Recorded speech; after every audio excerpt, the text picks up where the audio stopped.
bien. Esdras capítulo 3, en un momento más vamos a llegar ahí. Pero haciendo una rápida recapitulación, hermanos, ya hace varias semanas, aquí en la iglesia, comenzamos a hablar acerca de lo que se conoce como la restauración de Israel después de la cautividad de Babilonia. ¿A qué me refiero con esto? Bueno, luego de la desobediencia de Israel durante mucho tiempo y que estuvieron ellos adorando a otros dioses y que Dios a través de los profetas les estuvo mandando advertencias, esto lo podemos leer en el Antiguo Testamento, ellos no hicieron caso, así que el Señor permitió que todos los reinos de Israel fueran destruidos y llevados cautivos. ¿A dónde? A Babilonia, y esto pasó durante 70 años.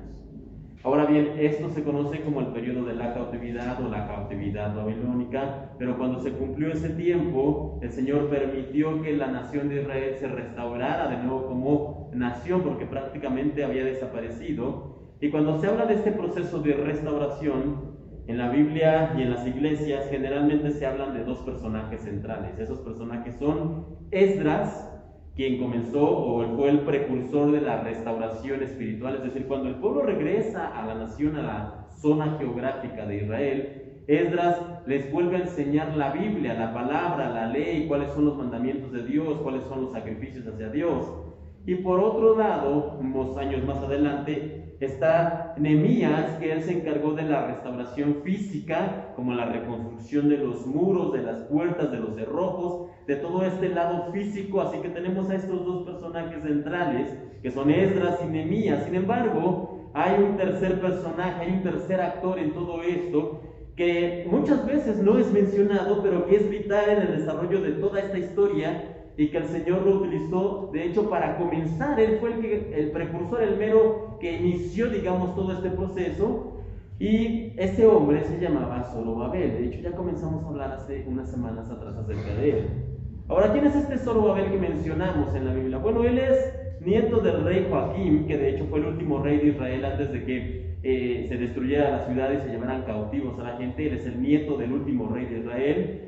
Y también es descendiente del rey David. Creo que todos hemos escuchado de este rey, segundo rey de Israel, pero el primer gran rey de esta nación, que es David. Bueno, él es descendiente de este rey. Por lo tanto, Zorobabel, al ser el nieto del último rey que estuvo sentado en el trono y al ser descendiente de David, él era, por decirlo de algún modo, el heredero legítimo al trono. Ahora, no había ningún trono, hermanos, porque cuando ellos regresan a Israel no había palacios, no había tronos, no había nada realmente que gobernar. Pero si alguien podía llegar y podía decir, ¿saben qué? Yo voy a ser ahora el rey, o yo soy el legítimo heredero, podría haber sido este hombre, Zorobabel. Sin embargo, él no lo hizo así. Este hombre, Zorobabel, junto con otros más, encabezaron el regreso del pueblo de Jerusalén, desde Babilonia hasta Jerusalén, ¿ok? Y es de él de quien vamos a hablar en esta mañana y vamos a aprender algunas cosas de Zorobabel. Sin embargo, hermanos, como legítimo heredero al trono, les decía ya, él podría haber llegado junto con la gente y dice, bueno, ¿sabes qué? ¿Saben qué? Ya llegamos, ya estamos aquí, ahora en este momento me van a coronar como rey y yo voy a ser el gobernante de esta nación. Él podría haberlo hecho. Seguramente había voces que lo identificaban o lo señalaban a él, lo pedían como rey. Muy probablemente había gente que pensaba de esta manera, pero él no lo hizo de esa forma. Más bien, él no se comportaba como un rey que esperaba que todos le sirvieran, que todos estuvieran a sus pies, que todos hicieran las cosas por él. No, él no se comportaba de esta manera, sino que él más bien se comportó desde un principio, cuando aparece la historia y en adelante, como un siervo, y permítanme agregar, como un siervo que sirve a sus hermanos, porque podemos encontrar siervos, pero siervos que al final de cuentas no sirven, siervos que al final de cuentas son inútiles. Pero en el caso de Zorobabel, él era un siervo que servía a los demás. Así que lo primero que podemos aprender en esta mañana de Zorobabel es que él era un siervo, pero no un siervo cualquiera. Su intención cuando regresó a Israel, como ya les decía, no era la de convertirse en rey o la de gobernar, sino que su intención cuando él regresa a Jerusalén junto con la gente era la de ayudar a sus hermanos cuando iban en el camino, de trabajar cuando llegaran ahí, porque había mucho trabajo por hacer, de reedificar la ciudad santa y de juntos todos poder regresar a la tierra que Dios les había dado por heredad, la tierra prometida. Y es que es triste, hermanos, pero es una realidad. Hoy en día hay muchos líderes que viven no para servir, sino para que sean servidos. Ellos no quieren realmente hacer nada, los encontramos por mayor en muchas iglesias, lamentablemente, no quieren hacer nada, ni siquiera quieren estar con la gente. No sé si les ha tocado, algún líder, algún pastor va pasando y ni siquiera casi los pueden tocar, no los pueden ver porque son los ungidos de Dios, no quieren estar con la gente, no hay entonces una verdadera preocupación por los demás, no son siervos que sirven. Ellos se la pasan viviendo en sus palacios de cristal, en sus bolas de cristal, alejado de los demás. Solamente lo único que les importa es recibir, todo lo que hablan es de dar, de tener, de prosperidad, de diezmos, cobran por todo, recogen diezmos por todo, están alejados de todo y de todos. Y esto es una realidad hoy en día en muchas iglesias y es triste. ¿Por qué? Porque la Biblia nos enseña todo lo contrario, no solamente en el caso de Zorobabel, sino en el caso de prácticamente todos los líderes. Y no solamente es triste, sino que incluso es sorprendente. ¿Sabe por qué? Porque el Señor Jesucristo, nuestro Señor, a quien nosotros debemos imitar, Él fue bastante claro en cuál era el proceso de liderazgo en su iglesia. Poco antes de ser apresado para llevarlo a crucificar en lo que se conoce como la última cena, el Señor, estando con sus discípulos, les dijo lo siguiente. No vaya para allá, pero si anota las citas, anótela. Esta está en Mateo, el Evangelio. Mateo 20, el versículo del 25 al 28, una vez más. Mateo, capítulo 20, versículo del 25 al 28. El Señor Jesús le dijo esto a sus discípulos y también a nosotros, por extensión. Dice: entonces Jesús llamándolos dijo: ¿sabéis que los gobernantes de las naciones se enseñorean de ella y los que son grandes ejercen sobre ella potestad? Es la manera en que se mueven las cosas, dice. Mas entre vosotros no será así, sino el que quiera hacerse grande entre vosotros será vuestro servidor, y el que quiera ser el primero entre vosotros será vuestro siervo. Como el Hijo del Hombre no vino para ser servido, sino para servir y para dar su vida en rescate por muchos. Básicamente lo que está diciendo aquí al final es: sigan mi ejemplo. Yo aquí no estoy para que me sirvan, yo estoy aquí para servirlos a ustedes. Yo he venido para ser un siervo, y los que quieran ser como yo deben servir a los demás. Es lo que dice Cristo, lo deja, como les decía, bastante claro. Así que, hermanos, más claro no se puede. Ahora, regresando al caso de Zorobabel, esta servidumbre, esta actitud es por demás evidente, porque a pesar de que él era un líder entre el pueblo, era de los que eran las cabezas de la nación cuando regresaron a Israel, al mismo tiempo él trabajaba hombro con hombro junto con los albañiles en la reconstrucción del templo, en la reconstrucción del altar. Él estaba trabajando ahí hombro con hombro, él metía las manos, él ayudaba. Él estaba ahí ayudando a toda la gente en la reconstrucción de las casas. Pero al mismo tiempo, si se necesitaba, él salía al frente y daba la cara por sus hermanos cuando era necesario, repito. Así que él lo mismo te podía llevar una junta que pegar un tabique. ¿Por qué? Porque él entendía cuál era su papel. Él era un siervo y estaba ahí para servir. No obstante, no debemos pensar que Zorobabel tenía esta cualidad de siervo, como ya lo mencionamos, solamente porque así era su personalidad. Es que era un hombre muy servil, podrían decir algunos, o por su formación. Bueno, es que él creció alejado en Babilonia, en un lugar en donde estaban cautivos, y entonces él tuvo que aprender a ser servil con los demás, y por eso estaba, digamos, en su formación. No tiene nada que ver con personalidad ni con formación, hermanos. Zorobabel era una persona que servía, era un siervo verdadero, no solamente por personalidad y formación. No pensemos eso. Él era así, hermanos, porque él tenía sus prioridades claras. Él sabía qué era lo importante y cuáles eran las prioridades de este hombre. Ahora sí, acompáñenme por favor en su Biblia, en Esdras capítulo 3, para que podamos ver cuáles eran las prioridades de este hombre llamado Zorobabel y de sus compañeros. En el capítulo 1 se nos va a narrar cómo es que se les autoriza a los de Israel poder regresar a su nación. Eso lo vemos en Esdras 1. En el capítulo 2 se nos narra quiénes fueron los que regresaron. Se hace todo un listado, ya lo vimos hace 15 días esto. Ahora bien, en el capítulo 3 se nos dice lo siguiente, del versículo 1 al 3. Cuando llegó el mes séptimo, y estando los hijos de Israel ya establecidos en las ciudades, se juntó el pueblo como un solo hombre en Jerusalén. Entonces se levantaron Jesúa, hijo de Josadac, y sus hermanos los sacerdotes, y Zorobabel, hijo de Salatiel, y sus hermanos, y edificaron el altar del Dios de Israel para ofrecer sobre él holocaustos, como está escrito en la ley de Moisés, varón de Dios. y colocaron el altar sobre su base porque tenían miedo de los pueblos de las tierras, y ofrecieron sobre el holocausto a Jehová holocaustos por la mañana y por la tarde. Hasta ahí, hermanos, los primeros 3 versículos. Ahora, como acabamos de leer en esta mañana, lo primero que hicieron Zorobabel y los otros líderes del pueblo cuando llegaron a Israel, lo primero que hicieron fue establecer casas para las personas. Imagínense, regresaron 700,000 personas, eran muchísimas personas y realmente no había nada, era prácticamente terreno baldío, alguna que otra casa, pero no había nada. Así que lo primero que hace Zorobabel cuando regresa junto con la gente es, bueno, tenemos que construir refugios, casas provisionales, algunas más estables, pero tenemos que meter a la gente en casas, porque recordemos que estamos hablando de un pueblo que vivía a la mitad del desierto.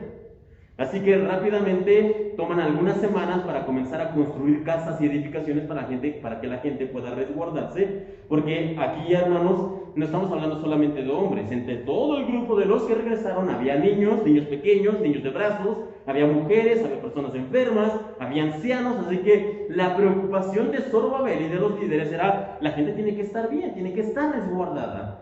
Pero una vez que ya se ocuparon de eso, de que la gente pueda estar tranquila, ¿qué es lo que hacen? Inmediatamente después, sin dudar, sin titubear, lo primero que hace Zorobabel y sus compañeros es: ahora sí, todos los que puedan, vengan, vamos a reedificar el altar a Jehová, el altar a Dios. No nos confundamos, el altar y el templo no es lo mismo. El altar era un lugar, una zona donde se ponían los holocaustos, los sacrificios, los animales que se quemaban, muchas veces para el Señor. Esto estaba antes del templo. En este punto todavía no comienzan a reedificar el templo. ¿Por qué? Porque eso va más adelante.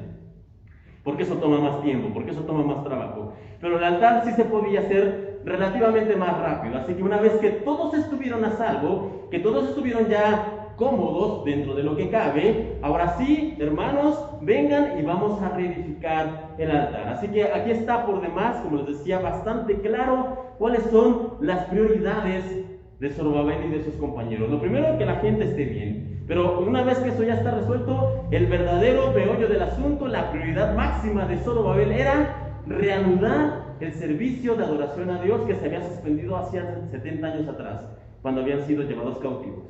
Esa era la prioridad de Zorobabel y de sus compañeros: levantar de nuevo el altar al Señor, levantar de nuevo la alabanza a Dios, ¿ok? Pero hay una cosa, hermanos, más que me llama la atención en lo que leíamos. Y permítame darle lectura una vez más. De hecho está en el versículo 3, dice: y colocaron el altar sobre su base porque tenían, ¿qué dice ahí que tenían? Miedo de los pueblos de las tierras. Y ofrecieron sobre el holocausto a Jehová holocaustos por la mañana y por la tarde. Ahora, hermanos, si tenían miedo de las ciudades vecinas, de los enemigos que pudieran hacerles algo, yo no sé ustedes, porque muchas veces nosotros pensamos así, pero lo primero que yo me pondré a edificar no es el altar, serían tal vez murallas. Tal vez no buscaría edificar el altar de Dios, sino que lo primero que buscaría es, quién sabe, forjar armas para que podamos juntos a forjar algunas armas para poder defendernos. No buscaron armar brigadas, aunque no dudo que seguramente se pusieron patrullas para defender los 4 flancos, pero no buscaron hacer eso. No, dice aquí la Biblia que lo primero que buscaron fue servir a Dios. No murallas, repito, no armas, no protección. Lo primero que buscaron fue servir a Dios. Y esto es lo que un verdadero siervo de Dios debe hacer siempre. No tener al Señor como una opción, o incluso como la última opción. Yo no sé cuántas veces ha escuchado, o incluso lo ha dicho: lo único que nos queda es orar. Como si fuera la última opción, como si fuera, bueno, pues ya lo que nos queda es la oración. Hermanos, un verdadero siervo de Dios siempre va a tener al Señor no como una opción, sino como su primera y más grande opción. Lo primero que va a hacer es buscar a Dios, no lo último. Lo primero que va a hacer, como en el caso de Zorobabel y de sus compañeros, es buscar servir a Dios. Ellos decían: tenemos miedo de que los pueblos nos ataquen, entonces ¿qué vamos a hacer? Y nuestra lógica nos dice: pues pon muros, consigue armas, haz algo, haz patrullas. Pero la lógica de Dios es la siguiente: si tú me sirves, yo te cuido. Si tú me adoras, yo te protejo. Si tú estás conmigo, yo estoy contigo. Y si hay alguien contra ti, no va a prevalecer. Esa es la lógica de Dios. Y a veces nos cuesta trabajo aceptarla, entenderla, abrazarla, pero es lo que nosotros debemos hacer como siervos de Dios. Debemos, como en el caso de Zorobabel, preocuparnos primero que nada por Dios. Y una vez más, Cristo, el Señor, deja una vez más, repito, en claro cuál es la prioridad. En el caso anterior de los siervos, Él ya le decía a sus discípulos: en mi reino las cosas van a ser diferentes. En el reino de los hombres, el mayor siempre es servido por los demás, pero en mi reino el mayor tiene que servir a todos. Le decía, lo acabamos de leer. Bueno, una vez más también el Señor Jesucristo hace la aclaración de cuál debe ser la prioridad de nosotros como sus siervos. Y en el Evangelio de Mateo, en el capítulo 6, versículo 33, hablando de las cosas que buscamos y que anhelamos, Él deja esta declaración simple, pero poderosa y verdadera. Mateo 6, 33. Mas buscad primeramente el reino de Dios y su justicia, y todas estas cosas, todo lo demás, todo lo que viene, todo lo que falta, os serán añadidas. Y Zorobabel nunca había escuchado este discurso, pero lo entendía y decía: ¿saben qué necesitamos, hermanos? Necesitamos protección, necesitamos ayuda, necesitamos que alguien nos vigile, porque no tenemos nada, así que lo que tenemos que hacer es levantar el altar a Dios. Y es que si Zorobabel y los demás se hubieran preocupado por construir murallas, o por obtener armas, o por crear brigadas y patrullas para defenderse, habrían fracasado. Las murallas no las habrían podido terminar en tiempo, las armas no les habrían alcanzado, y las patrullas seguramente alguna habría fallado y por algún flanco les habrían entrado. Así que Zorobabel tenía bien en claro lo que tenía que hacer, cuál era su prioridad. ¿Y cuál es su prioridad? Mas buscar primeramente el reino de Dios y su justicia. Y así lo hizo este hombre, y así nosotros debemos proceder también. Así que, haciendo resumen, un verdadero siervo de Dios, lo primero que nada es que se preocupa por sus hermanos, se preocupa por los demás. No espera que le estén sirviendo, no espera que le estén haciendo el airecito a él, no, él es el que va y busca, él es el que ayuda, él es el que sirve. Un verdadero siervo de Dios como primer punto. Y como segundo punto, un verdadero siervo de Dios busca siempre primeramente el reino de Dios y su justicia. ¿Hay otras prioridades? Sí. ¿Hay otras cosas que se necesita tener? Sí. No soy ingenuo, sé que hay otras cosas que se deben hacer. Sin embargo, nuestra prioridad debe ser el reino de Dios. Ahora, hermanos, sin embargo, como les decía, no soy ingenuo. ¿Quién nos habría cuestionado si ellos hubieran actuado de otra manera? Si su prioridad hubiera sido buscar las murallas, como ya les decía, o las armas, o todo lo que ya mencionábamos. Creo que nadie los habría cuestionado, pero ellos sabían cuál era la prioridad, ellos sabían qué era lo importante. Hay otro ejemplo acerca de esto en la Biblia, hermanos, y una vez más vamos a la vida del Señor Jesús. El Señor Jesús era un predicador itinerante, por decirlo de algún modo, así que él iba de ciudad en ciudad y de región en región, visitando gente, predicando, y en cada región ya tenía ciertos compañeros o amigos que sabían que cuando él llegaba lo recibían en su casa y permanecía ahí, a veces un día, a veces varios días. Y había unos amigos en particular que cuando siempre pasaba por esa región se quedaba con ellos. En cierta ocasión sucedió así. Llegó a su casa y en esta familia había dos hermanas, una se llamaba Marta y otra se llamaba María. Y estas hermanas, cuando escucharon que llegó Jesús, entonces dijeron: bueno, pasa, llegó la gente.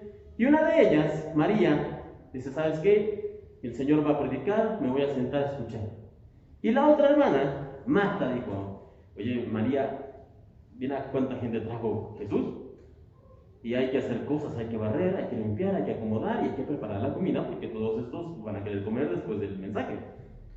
Y entonces Marta se comienza a ocupar de todas estas cuestiones, de limpiar, de preparar, de todo, y llega un momento en donde sucede esto. Permítame leerlo, Evangelio según San Lucas, capítulo 10. Están las dos hermanas, una está sentada escuchando a Jesús y otra está apurándose, corriendo, porque quiere que todo esté listo. Y sucede lo siguiente, Lucas 10 del 40 al 42, pero Marta se preocupaba con muchos quehaceres y acercándose dijo: Señor, ¿no te da cuidado, no te preocupa de que mi hermana me deje servir sola? Dile pues que me ayude. Respondiendo Jesús le dijo: Marta, Marta, afanada y turbada estás con muchas cosas, pero solo una cosa es necesaria, y María ha escogido la buena parte, la cual no le será quitada. Una vez más, cuestión de prioridades. Yo sé que el quehacer nunca se termina, hermanos. Acabamos de decir hace un momento que todavía no terminamos de limpiar de hace una semana. Y la próxima semana va a haber cosas por hacer, y la siguiente semana va a haber cosas por hacer. Y en casa seguramente usted dejó algún quehacer, dejó algún pendiente, dejó algo por lavar. Todos tenemos quehaceres por hacer, todos tenemos pendientes en el trabajo, todos tenemos cosas. Pero eso no debe quitarnos de alguna manera el tiempo que es para Dios. A veces llegamos a una encrucijada que no debería de serlo, pero y me apuro a barrer o oro, no sé qué hacer. Hermanos, si usted llega a una encrucijada similar, tengo que limpiar la casa o tengo que barrer o ir a la iglesia. ¿Qué hago? Es domingo, pero en la semana es complicado y ayer vinieron visitas y tengo que limpiar aquí en la casa o tengo que ir a la iglesia. ¿A cuál me decido, hermanos? Si usted llega a ese punto, decida lo mejor, escoja lo mejor, como María. ¿Por qué? Porque como dice aquí el Señor, María ha escogido la buena parte y no le será quitada. Y si usted escoge la buena parte, si usted escoge lo que corresponde, ¿ok? No le será quitado. Claro, después de regresar al servicio hay que barrer. Y después de terminar de leer hay que continuar limpiando. ¿Ok? No le echamos tampoco la culpa, no, es que yo me la paso leyendo y entonces por eso la casa está patas para arriba. No, tampoco se trata de eso. Una cosa para su tiempo y otra cosa en su tiempo. La Biblia también es bien clara, todo tiene su tiempo. ¿Ok? Hay tiempo para también limpiar, pero también si hay algo que nos impide, nuestra prioridad debe ser el Señor. Ahora bien, ya como tercer elemento de lo que aprenderemos en esta mañana de Zorobabel, es lo siguiente, hermanos. Cuando el pueblo regresó con él, con los demás líderes, como les decía, se encargaron de construir algunas casas para las personas, en el cuidado de la gente, después se encargaron de empezar a restaurar el altar, después comenzaron la reconstrucción del templo, comenzaron otra vez a hacer todo esto, pero cuando comenzaron a reorganizarse, a levantar las casas, a levantar el templo, a levantar el altar, los vecinos, los que estaban alrededor, los que llevaban 70 años haciéndose agua a la boca a la tierra, porque imagínense tierra sola, tierra baldía, sin nadie que la cuide, los vecinos estaban, pero sí, encantados de que estuviera sola porque ya les faltaba nada para comenzar a echar mano de esa tierra. Pero entonces regresan los judíos encabezados por Zorobabel y comienzan a retomar la tierra, comienzan a reconstruir, comienzan a levantar el templo y entonces pues se les agúa la fiesta, como dicen, y se molestan los vecinos de alrededor porque los israelitas regresaron. Y ya había visto ese pedazo de tierra, ya era mío, ya me imaginaba ahí cómo iba a construir y se molestaron los vecinos. Así que lo primero que hicieron, hermanos, fue ir e intentar amedrentarlos, a detenerlos, a decirles no van a poder, es mucho el trabajo, para que se esfuerzan. Pero ¿saben qué pasó? Zorobabel y los demás no se detuvieron, continuaron haciendo la obra. Como no funcionó eso, lo que intentaron después fue amenazarlos. Si ustedes siguen, puede haber muchos accidentes, o sea, aténganse a las consecuencias. Pero ¿qué pasó? Zorobabel y el pueblo no se detuvieron. Como burlarse de ellos no funcionó, ni amenazarlos tampoco funcionó, ¿ok? Entonces lo que hicieron estos vecinos fue llevar la causa ante el rey Artajerjes, que era el máximo gobernante de toda esa zona. Le mandaron una carta, usted puede leer todo esto en Esdras capítulo 4, le mandan una carta, le explican toda la situación, le cuentan lo que está pasando, y entonces este rey revisa la situación, no muy bien, por cierto, no lo revisó muy bien, usted puede leerlo, pero ahí medio lo revisó, y entonces contesta de regreso este rey Artajerjes y dice, ¿sabe qué? Díganle a esas personas que por mi orden, toda obra, todo trabajo debe ser detenido, no se puede hacer. Pero ¿sabe qué hizo Zorobabel y el pueblo? No se detuvieron, continuaron trabajando a una costa de su propia vida, continuaron reedificando el templo de Dios. Cuando los enemigos que tenían las cartas del rey en donde se especificaba que no podían continuar la obra se dieron cuenta, entonces le volvieron a escribir al rey. Y le dijeron, ¿sabes qué? No te están haciendo caso, ya haz algo. ¿Ok? Y solamente le escribieron esto, le escriben la carta al rey, y entre la carta dice, mira, nosotros le preguntamos por qué no se detienen, quiénes son, por qué lo hacen, y lo que nos respondieron estos judíos fue lo siguiente, rey Artajerjes. Usted puede leerlo en Esdras capítulo 5, 11. Y nos respondieron diciendo, nosotros somos siervos del Dios del cielo y de la tierra, y reedificamos la casa que ya muchos años antes había sido edificada, la cual edificó y terminó el gran rey de Israel, Salomón, el hijo de David. Y comienzan allí a hacer una explicación de por qué están trabajando y por qué la están reconstruyendo, y cómo esa casa era un templo majestuoso en el pasado, pero por culpa de su pecado todo se había ido al traste. Por culpa de su pecado, cómo la ciudad había sido derribada, cómo el templo había sido destruido. y aceptan ahí en esta carta a los judíos que todo lo que había pasado, todo lo que les había pasado a sus anteriores, se lo merecían porque habían desobedecido a Dios. Ellos admiten su pecado, admiten no solo su pecado, sino que admiten que el castigo de Dios había sido justo, pero luego también mencionan algo, mencionan que por obra de Dios el rey anterior, Artajerjes, el rey Darío, había dado la orden de que se podía reconstruir, y entonces le envían esta carta al rey Artajerjes, él la lee y dice, ¿saben qué? Revisen en los registros a ver si lo que dicen es verdad. Porque ya había mandado a investigar, como les decía, pero no muy bien. Y le dicen, efectivamente, aquí hay una orden del rey anterior, en donde se les había dado la autorización. Imagínense ustedes los enemigos de Israel que me han llevado la carta como para acusarlos. Cuando el rey viene, le dicen, ¿saben qué? Ustedes que vinieron aquí a traer esta carta, encontré un decreto anterior en donde ya se había dado permiso de construcción, así que regresen y avísenles a los judíos que tienen permiso para reconstruir, regresen y todo lo que les haga falta, ustedes se lo van a dar. Todo lo que necesiten para su reconstrucción, ustedes, que vinieron aquí a acusarlos, se lo van a entregar. Ahora, obviamente esta historia, tal vez ya la ha leído, lo ha escuchado, hermanos, pero la pregunta importante de esta mañana aquí es, ¿qué habríamos hecho nosotros en los zapatos de Zorobabel? Zorobabel, los líderes, cuando encontraron el decreto, cuando se les dio el decreto de que ya no podían continuar, ellos dijeron, no importa, nosotros vamos a seguir a una costa de nuestra vida. ¿Por qué? Porque nosotros servimos a Dios. Pero la pregunta es, ¿qué habríamos hecho nosotros? Si hubieran dicho, ¿saben qué? No pueden hacer esto, no pueden continuar. Seguramente, ¿sabe qué? Muchos de nosotros habríamos parado. No, ¿saben qué? Vamos a conseguir los permisos adecuados, o vamos a ver con quién hablamos, o vamos... Yo tengo un conecte en el palacio, yo tengo un amigo en no sé dónde, y en lugar de confiar en Dios, en lugar de ser siervos que sirven a Dios y no a los hombres, habríamos detenido todo. Porque le tememos muchas veces más a los hombres que al Señor. Pero en el caso de Zorobabel, no estamos hablando aquí de desobediencia civil, pero sí estamos hablando aquí de perseverancia, de persistencia. Zorobabel, como siervo de Dios, entendió que lo más importante era servir a Dios antes que a los hombres. Y hermanos, una pregunta más, ¿por qué Zorobabel y los demás líderes arriesgan su vida y siguen con la construcción? ¿Por qué hacen algo así? ¿Por qué hacen algo tan arriesgado? Porque los podrían haber detenido, los podrían haber llevado presos por desobedecer al rey y los podrían haber matado. ¿Por qué hacen algo así?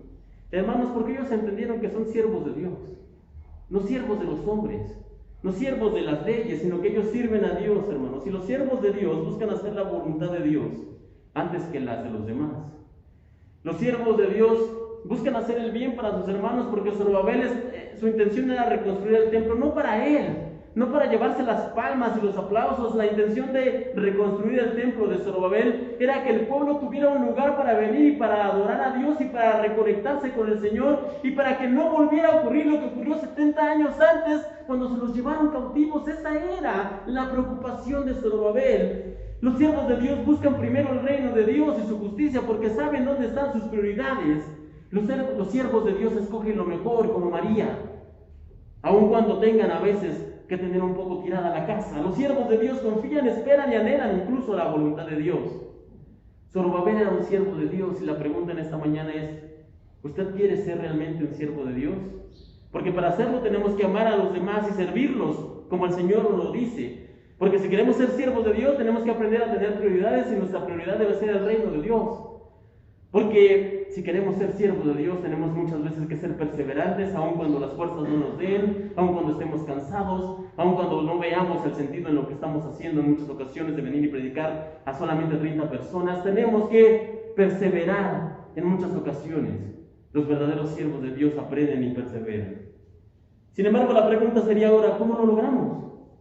¿Cómo logramos ser siervos de Dios con todas estas cualidades que acabamos de mencionar? ¿Cómo logramos seguir siendo fieles a Dios sin desmayar? ¿Cómo lo logramos, hermanos? Bueno, yo no sé si esto fue así, pero me imagino, casi puedo asegurar que fue así. Puedo imaginar a Zorobabel en sus noches más difíciles, cuando regresaron a Jerusalén, cuando el cuerpo, después de todo un día de trabajo, estaba ya molido. Puedo imaginarlo. Cuando muchas veces las dudas lo agolpaban, si valía la pena todo el trabajo que estaba haciendo, todo lo que se estaba esforzando. Puedo imaginar a este hombre cuando a veces el temor por su vida le decían: si sigues así te van a matar, sigue desobedeciendo y un día te van a matar.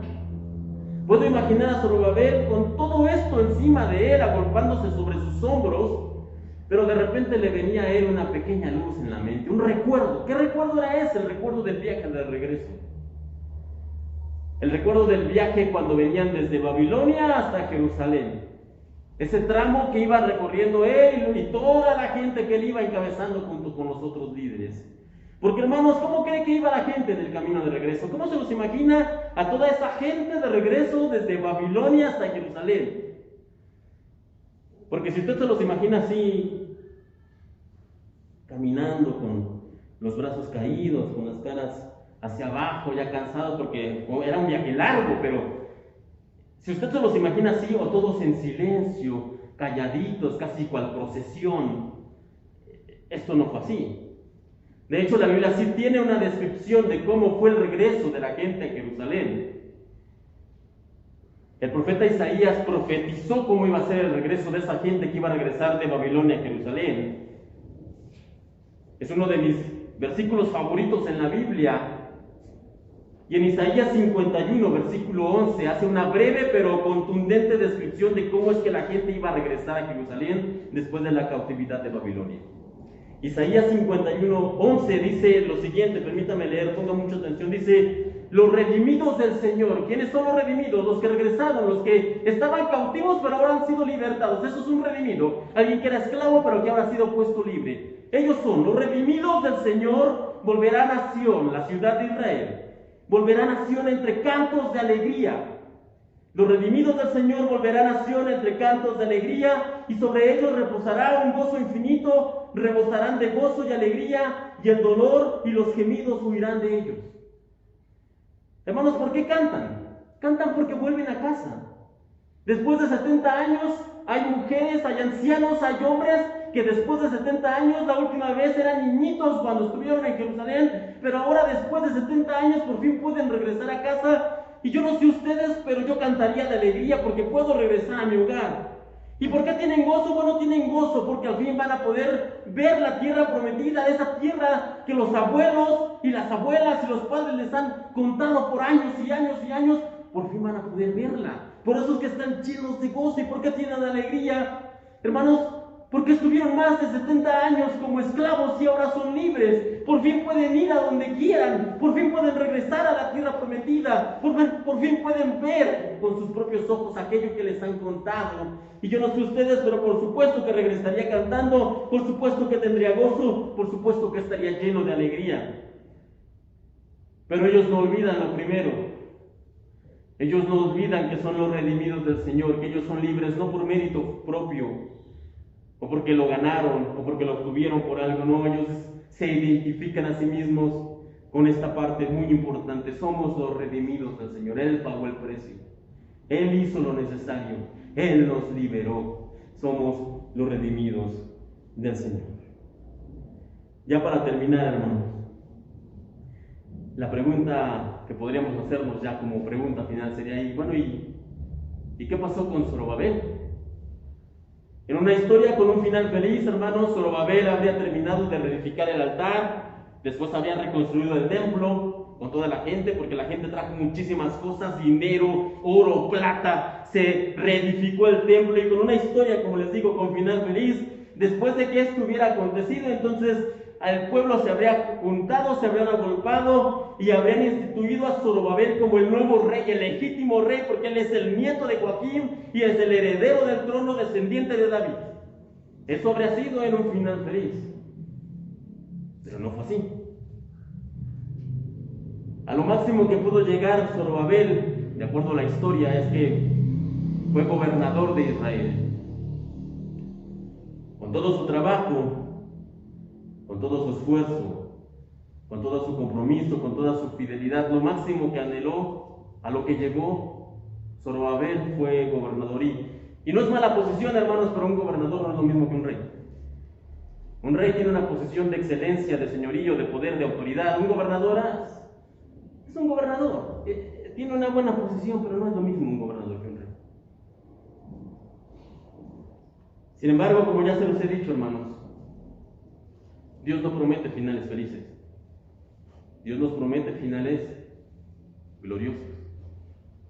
Dios no promete finales felices, sino lo que Él nos ha prometido ha sido finales gloriosos, y eso es una enorme diferencia, una diferencia abismal. Ciertamente Zorobabel nunca llegó a ser rey, aunque lo merecía, aunque era el legítimo heredero, él nunca lo pudo obtener. Pero ¿cree usted que se haya frustrado, que se haya enojado, que haya muerto tal vez triste en una cama? Yo lo dudo mucho. ¿Y sabe por qué lo dudo? Porque por ese entonces, cuando el pueblo regresó, había un profeta que el Señor utilizó, se llamaba Ageo. Por ese entonces, cuando el pueblo regresó a Jerusalén luego de la cautividad, había un profeta que el Señor utilizó para dar varias profecías, y una de ellas fue para Zorobabel, y es la siguiente. Si me acompañan en su Biblia, por favor. ¿O sabe qué? No lo busque, anótelo mejor, porque lo voy a leer en una versión diferente. Ageo, capítulo 2. La versión que voy a leer es la Nueva Traducción Viviente, pero usted puede buscarlo en su casa. Ageo, capítulo 2, versículos del 20 al 23. Y la Biblia dice lo siguiente, Ageo, capítulo 2, del 20 al 23. En ese mismo día, el 18 de diciembre, dice aquí, el Señor envió este segundo mensaje a Ageo. ¿Y cuál es el mensaje? Es el siguiente, versículo 21. Dile a Zorobabel, gobernador de Judá, que yo estoy a punto de hacer temblar los cielos y la tierra. Derrocaré los tronos reales y destruiré el poder de los reinos de las naciones. Volcaré sus carros de guerra, los caballos caerán y los jinetes se matarán unos a otros. Pero cuando esto suceda, dice el Señor de los ejércitos celestiales, te honraré, Zorobabel. Te honraré, Zorobabel, hijo de Salatiel, mi siervo. Y dicen algunos que no había el Señor llamado mi siervo a otro rey más que desde David. Al único que se le vuelve a dar este título es precisamente a Zorobabel, mi siervo. Y te haré como el anillo con mi sello oficial, dice el Señor, porque te he escogido. Yo, el Señor de los ejércitos celestiales, he hablado. Hermanos, póngase por un momento en los zapatos de Zorobabel. Si usted escucha esto, ¿usted cree que a Zorobabel le importaban tronos y posiciones y que le nombraran con cierto honor o con cierta posición? Por supuesto que no. Cuando Zorobabel recibe esta palabra, todo lo que le podrían haber dado, es más, Artajerjes podría haberlo puesto como segundo al mando, pero para él habría sido irrelevante. ¿Por qué? Porque el Señor le dice, cuando suceda esto, Zorobabel, cuando pase esto, puesto que ha sido un siervo fiel, un siervo que se preocupa no por el trono, ni por las cosas, sino por sus hermanos. Zorobabel, puesto que has sido un siervo que ha entendido cuáles deben ser las prioridades. Zorobabel, puesto que has sido perseverante aún a pesar de tu propia vida, cuando llegue el momento, Zorobabel, yo te voy a tomar. Siervo mío, vas a ser como mi sello, y yo te voy a enaltecer, te voy a honrar. Con esas palabras, hermanos, creo que a Zorobabel los títulos y los tronos le venían sobrando. Pero ¿qué hay que hacer para algo así, hermanos? Ser siervos de Dios fieles, siervos que sirven, siervos que se preocupan por los hermanos, siervos que tienen prioridades claras y siervos que son perseverantes aún a pesar de cualquier circunstancia. Ciertamente no se habla mucho de este hombre, pero hay mucho de lo que podemos aprender de él. Y espero que en esta mañana, en el Señor, que Él nos ayude a ser verdaderos siervos de Dios. Con esto en mente, hermanos, vamos a estar terminando. Les voy a pedir, por favor, que nos pongamos de pie. Vamos a hacer una oración para después entonar un canto, y luego de todo esto estaríamos despedidos.